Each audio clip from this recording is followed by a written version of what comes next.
Қайырлы түн, қалдарыңыз қалай? Мен даусым жақсы естіліп тұр ма сіздерге? Білем бағана онда нетем деп, прямой эфирге шығам деп өте кеш шығып жатырмын. Көрмегендеріңіз эфирді сақтаймын, сол жақтан көретін боласыздар.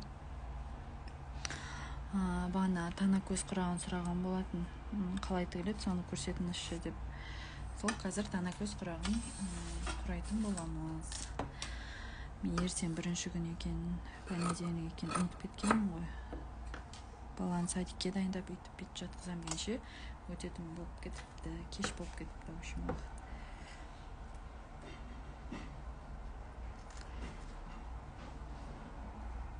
Даусым жақсы естіліп тұр ма сіздерге? Сәлем.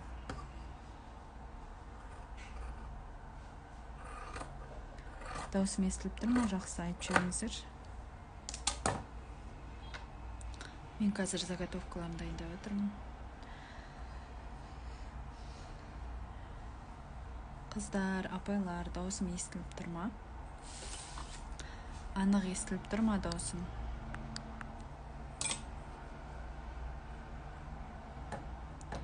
Жай болып тұр дейді. Ал енді даусым жақсы естіліп тұр ма?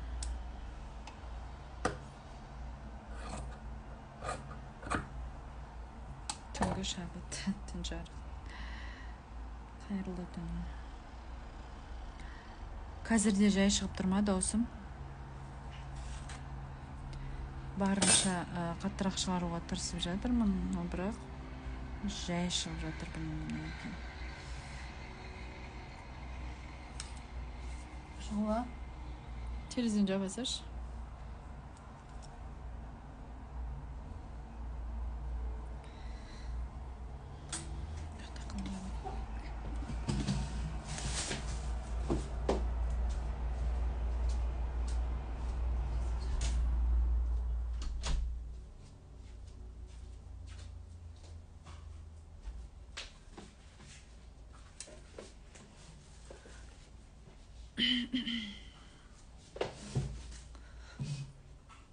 Қазір біз осындай тана көз деген құрақты құрайтын боламыз. Өте әдемі құрақтардың бірі, бірақ мынандай заготовкаларын алдын ала дайындап алу керек. Қырқатынын қырқып, сызатынын сызып деген сияқты. Ең алдымен бізге осындай көзі керек. Көзі лентаның өзінен болады. 2,5 сантиметр. Одан кейін бізге қайда кетті? Мен қырқып таппын. Осындай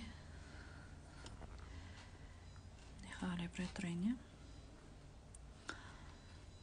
бұлай қояйын. Сіздерге түсінікті болу үшін осылай түсіндіргенім дұрыс шығар, Мынау бізде 2,5 сантиметр.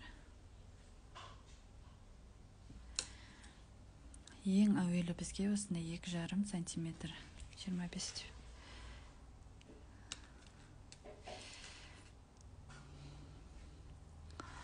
Ең әуелі бізге осындай 2,5 сантиметр көзіне керек, одан кейін 3,5 сантиметр болу керек.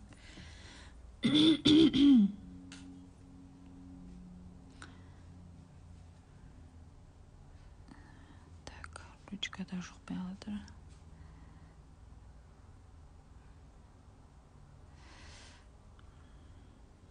Қараңыздар, міне, енді түсінікті болды деп ойлаймын.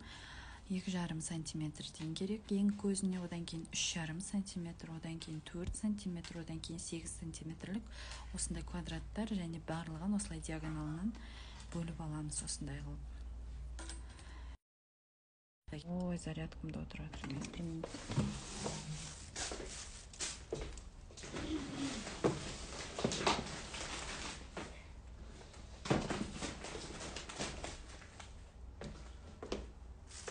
Отырып қалмай тұрып тігу керекпіз.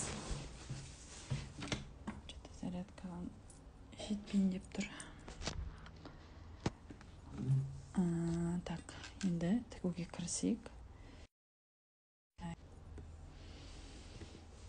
Міне ең бірінші осы бізде көзі 2,5 сантиметрлік лентаның өзінен алынған. осылай сіздер сызып алсаңыздар болады. А мен қолмен үтіктеу арқылы ізін түсіріп алдым. Міне қарап отырсаңыздар, ізі түсіп тұр. Не, диагоналынан орнатамыз көзін біз. Тіке орнатпаймыз, осылай диагоналынан орнатамыз. Бір жағын тігіп аламыз. Одан кейін мынау 3,5 сантиметрлік үшбұрыштарымызды бекітіп тігеміз. Дәл ортасына.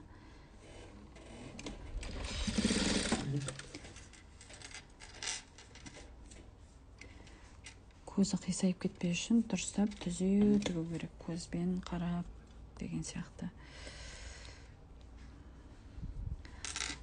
Зарядкам отырып қалама деп нетіп жатырмын, асығып.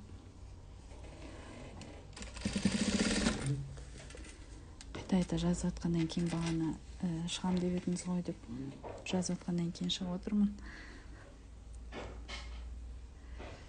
Тана көз деген құрақты құрап жатырмыз. Бота көз дейді, тана көз дейді.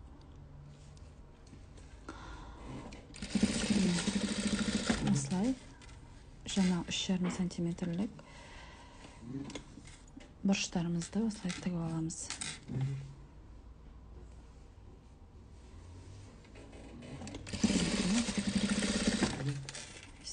Ашқан кезде прямо сызып алсаңыздар жақсы көрінеді. Сіздерге сызып алған нелерге мына бұрыштар келіп тұру керек, сызықтарыңызға. Енді келесі біз тағы да 4,4 сантиметр диагоналынан бөліп,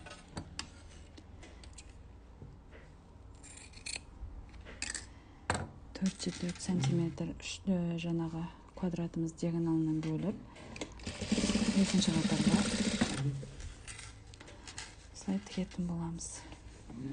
Түзеу шығуына аса мән беріп отырыңыздар.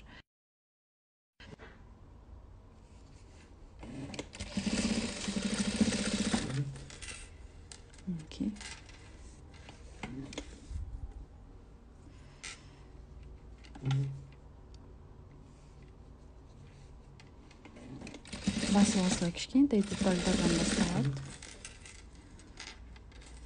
Сәл осы жерлерін бастау түзеу тігу қиындау болады. Сәл осыны жақсы тігіп, ортасын жақсы шығарсаңыз, ары қарай құрағыңыз сіздің өте әдемі шығатын болады.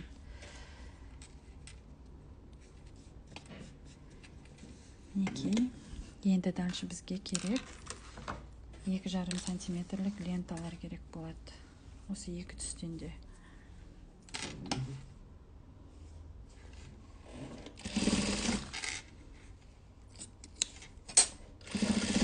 Екі қатар лентамен обычно жайып шығамыз.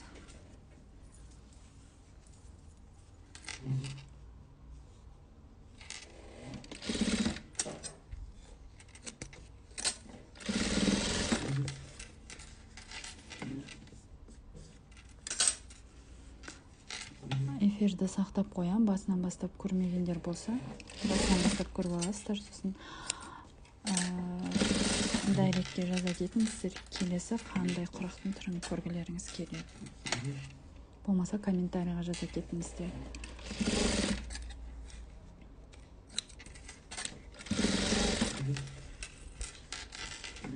Міне. Мен қазір телефоным өшіп қалмаса, сақтап қоям, егер өшіп қалып жатса, амал жоқ. Екінші қатарға да дәл солай 2,5 лентамен тігіп шығамыз.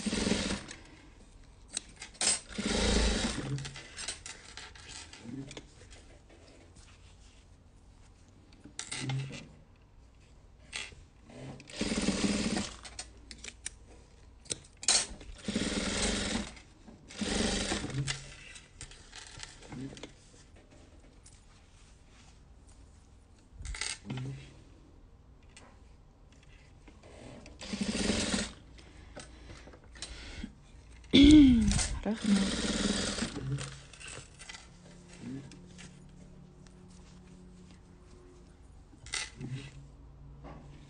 Өте мұқият, тігістерін қисық кетпеуіне бәріне қарап отырыңыздар.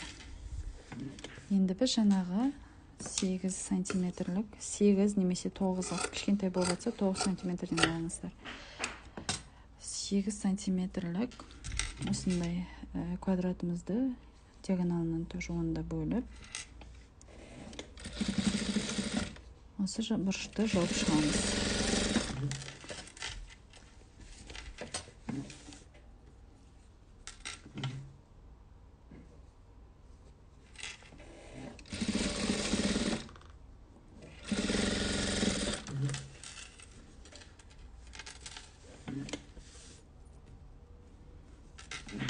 Мен 8 сантиметр қылып алдым, 15 сантиметр блокқа 9 сантиметр қылып алсаңыздар да болады.